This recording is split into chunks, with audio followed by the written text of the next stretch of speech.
Hello everyone, welcome to my channel. This is The Amateur, where we're here just to talk life, hobbies, politics, ideologies, what have you. And on today's episode, we're going to be talking about Elon Musk buying out Twitter and the liberal meltdown that ensued.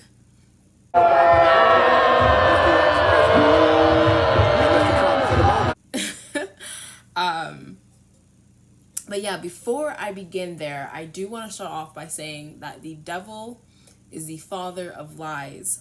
And a lot of that we see in the Bible and just in life is that good always comes from truth. Truth produces, say truth produces good, but good things will come from the truth. And lies usually spur bad things, and lies usually take root through seeds of confusion. And what we see a lot in our culture in America is mass confusion, where we're not able to make firm and confident and convicted distinctions between things. So we don't know the difference between a man and a woman. I say we, but some people are unable to draw those distinctions. Even now, between what is real and fake. And so when emotional pain is put on the same level as physical pain, and this is where you get where hate speech is just as bad as violence. Yes. Speech can be violent. Speech is violence and violence is violence, and like all those things. So that we're not being able to draw those clear distinctions.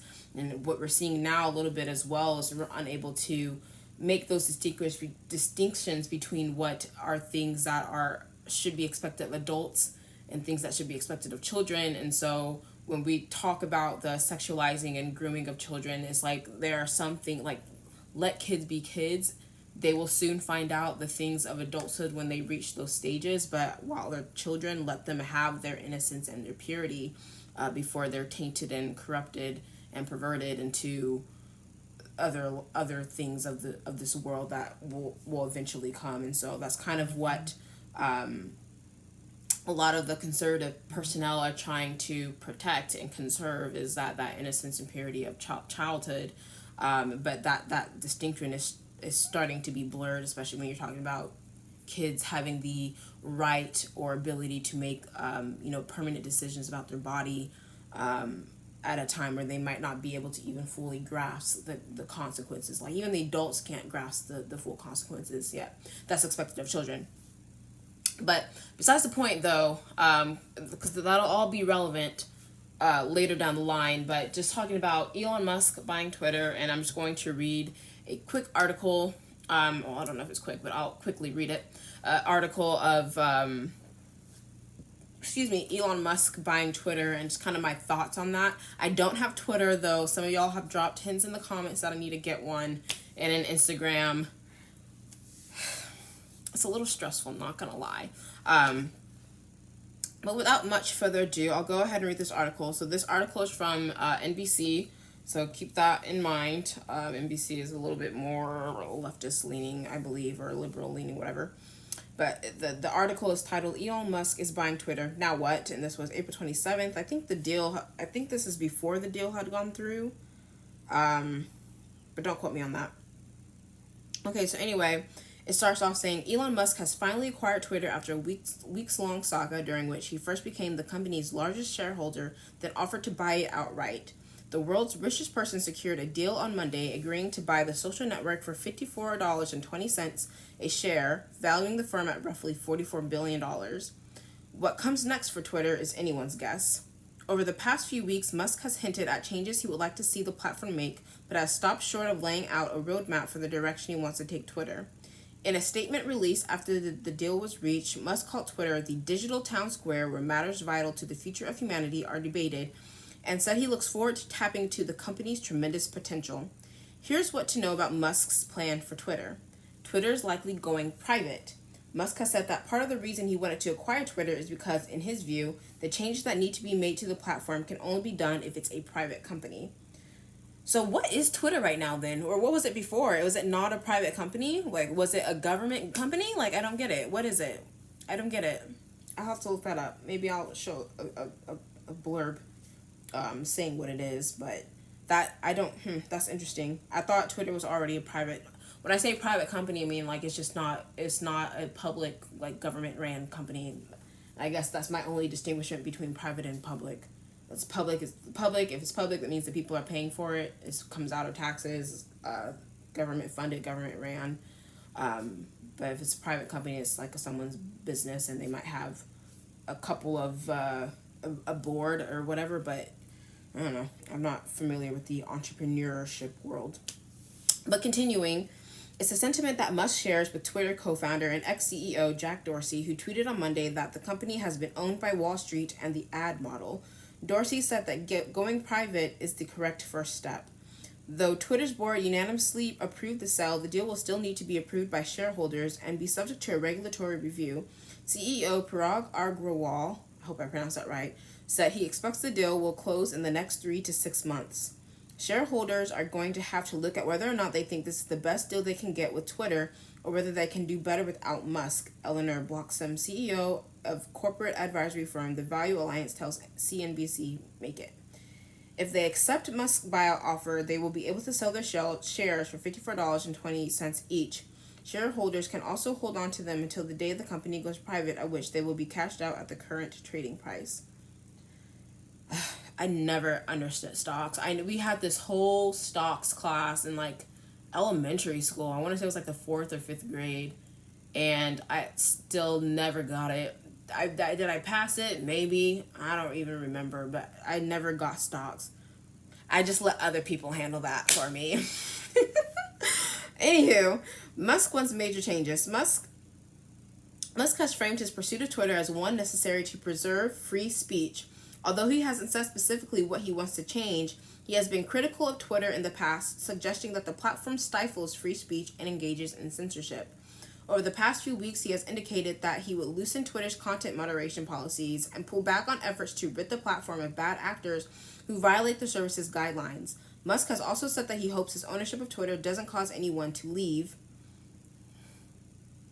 Well, it looks like Twitter's gone. They accepted the money, and Elon Stalin is taking over. So, you Twitter, and goodbye forever. Peace out. Bye. Elon Musk, this is directly to you. Enjoy Twitter. I just deactivated mine. I will not be reactivating it. Enjoy. I deactivated my account and deleted the app. That's what I think of it. Elon Musk. Today, Twitter has announced that they've been bought by Elon Musk, or however you say his name. I'm not interested in staying on Twitter anymore because of this, and I think there's a lot of people that are about to leave. So I just wanted to let everyone know that you can find me here. I'm going to also share this on Twitter before I deactivate my account so that anyone who wants to follow me can find me here as well. Hey, I did a thing today. I deactivated my Twitter account. You can too. Yeah, a little late for that. I hope that even my worst critics remain on Twitter, he tweeted Monday, because that is what free speech means. But content moderation isn't Musk's only area of interest. Here's what else he has said he wants to change about Twitter. He has called for the addition of an edit button, which Twitter says is currently in the works. He wants users who subscribe to Twitter Blue to be able to pay with his favorite cryptocurrency, Dogecoin. He says that Twitter should make its algorithm, which determines which posts are shown to its users, open source so as to increase trust in the platform. He says that Twitter should eliminate the spam bots that plague its platform or die trying, and will authenticate all real humans with a verification badge of some sort. No layoffs for now. Make it broke down the impact that the acquisition will have Twitter's 7,000 employees. Agrawal said during the company-wide town hall heard by Reuters that there are no layoffs currently planned, but once the deal closes, we don't know which direction the platform will go. It seems like the only certainty for Twitter is uncertainty. Twitter has never seen the level of volatility in the past that they are likely to see going forward, Bloxham says. I think maybe Twitter employees should prepare their resumes if they can't stomach that. Okay, so again, as far as I understand, Elon Musk has bought Twitter, but he doesn't. The full workings of his ownership aren't firmly in place. And so people are still kind of scrambling around about that. People are censoring themselves by kicking themselves off the platform and kind of whining and crying about it. But it does bring up a good conversation about community guidelines and their enforcement. And I think it's a problem, and I mean, this is kind of my rant with YouTube, honestly, and their guidelines, and I said this in a previous video, but I think we don't do a well enough job of balancing the expectations of adults, the expectations for businesses, and the expectations of parenting. And I say this parenting because it goes into what's kind of expected of a child versus an adult. And I know this was a conversation amongst some other conservative talking points, just as far as like, I'm not giving my child a phone, I'm not letting them have internet until they've reached a certain age of understanding, or if they do have those things, that there's certain parental blocks on it so that they're only able to access certain websites, certain contents. But even, you know, freaking Kim Kardashian showed that on Roblox, which I suppose is supposed to be for kids. Even that still shows some explicit material, or it can. Look at this is on Roblox. What? Who made that? Who made that?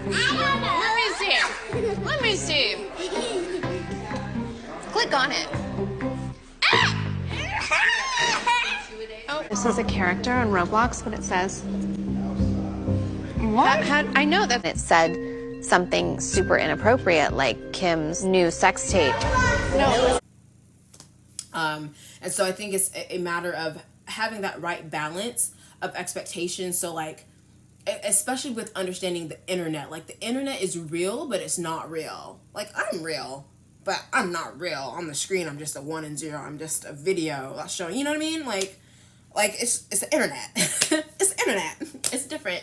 And so it's like kind of having that understanding and that balance, that especially with, I know we have this big, I mean, I'm going into, there's so many things that this plays off of, but like, you're just talking about cyberbullying and the fact that no, we don't want to encourage cyberbullying, that if we can, we want to encourage people to speak well and not troll. And I think that's kind of what the moderators want to prevent, is like trolling, or even if they're not trolling, they're like just generally rude and mean, disheartened people. Like, being able to, they want to be able to control that. And to an extent, I can agree as far as with some of the things that are being said. I think it's a matter of, but sorry, let me finish my point. With coming to cyberbullying, like with things like that, it's either just, we have the option to delete, block, report, or block, or to ignore, or turn, if it's something that's giving you too much stress, like just turn it off and not be in that environment, because you can actually walk away from the internet. Believe it or not, you can actually walk away from social media. That's like, people like, that's crazy, but no, it's a real thing. It's a real thing. So that's one of those things there. But then I think it's also giving the people the opportunity to respond. So I think like the block button, the ignore, report, or whatever, I don't even know about reporting, it depends on what it is. But again, like, there's more nuance to this conversation. But I think it's understanding that for like, even with something like YouTube, if YouTube needs to be I think for most of these things, like, there's an expectation of a certain minimum age requirement to use and access these platforms. And if you do access these platforms, I'm pretty sure these are some of the things that are in the terms and conditions that everyone says they acknowledge, whether they do or don't. It's none of my business. But to understand, like, there are going to be some volatile things, like the fact that on YouTube there's so much censorship of some of these things, whether you want to be able to stomach it or not. And I think there's just so much reconstruction that needs to happen with community guidelines. But I think for a lot of the things that YouTube makes people censor or cut out, and I'm not sure if that the same applies to Twitter, but it's just like having that understanding, like, we are supposed to be adults here. We're supposed to be able to manage our emotions and manage how we respond and react to things, and to be able to have, like, make the decisions on what we choose to view or watch or not, as long as there's like a trigger warning or something along those lines if they're actually concerned. But I think from what I see right now, there's a lot of higher expectations on the companies to kind of provide that parental role, if that makes any sense. And so on the one hand, like, if you are a parent with a child and you don't want them to be exposed to the internet and like the bad things of the internet, that's like having those parental controls, or just not having them have those devices or access to the internet at all until they've reached the age that the parent determines is best, or that they feel that their child is ready to comprehend some of the things that go along with the internet. And then also understanding that as adults, like, we're adults. Right? I can choose which videos that I want to watch. I can choose the content I want to play. And if it's something where, again, you want to reward more respectable behavior, punish the behavior that a company sees is not fit, I think that there needs to be discussion on the best way to do that without necessarily censoring speech, free speech, for platforms that are supposed to be promoting speech and community and allowing people the ability to talk to one another. So I think it's just, I don't know, this is really, I'm not hitting really all the points that I want to talk with this, as far as with understanding that sometimes people will say things that you don't like. People will say speech that you hate. Well, I hated it a lot. Okay, But it's not the end of the world, and you have to be able, as an adult living in this world, you have to be able to manage that appropriately, and that's an expectation of adulthood. And it's not necessarily the company's job to moderate that, but I think it's just, I don't know. Those are just my thoughts on that, and they're not super well thought out, so I can't say with much articulation what I want. But let me know what you think. Maybe you've thought about this a little bit more, or maybe can chew on it a little bit more. We can have some good comments and conversations in the comment sections. But just make sure that you like, comment, share, subscribe, and I will catch you in the next video. Thanks for watching.